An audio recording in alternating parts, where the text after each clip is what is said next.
Hey everyone, Tim Breon here from True Spec Golf. For all you folks with Troon, we're here today to talk about player development through club fitting.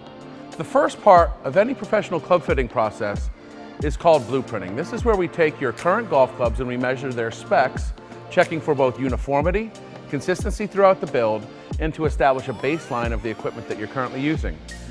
When we blueprint, we're going to measure the loft, lie, length, swing weight, and frequency of the shaft. These measurements will help the club fitter determine where you're starting off with your current golf clubs and how that relates to your current performance. It's important to note that the exact same tools that we use to measure golf clubs at one location will be found across all locations to ensure consistency. This is our official True Spec ruler. First, I'll be measuring length.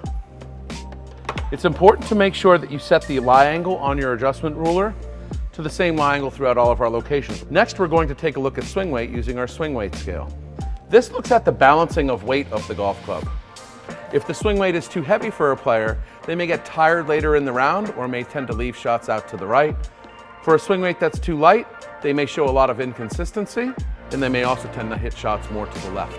And this is our Mitchell loft and lie machine. We'll start by placing the club into the machine and make sure that the scoring lines are perfectly parallel with the bottom of the machine. Once we've clamped the golf club in, we'll use the sliding measurement tool to record both the loft and the lie of this golf club. Lastly, we'll check the frequency of the shaft. This is an approximation of the flex of the shaft. Different shafts may vary slightly, so it's important to understand that this isn't perfectly linear, but this gives us a good idea for whether a shaft is stiff or flexible.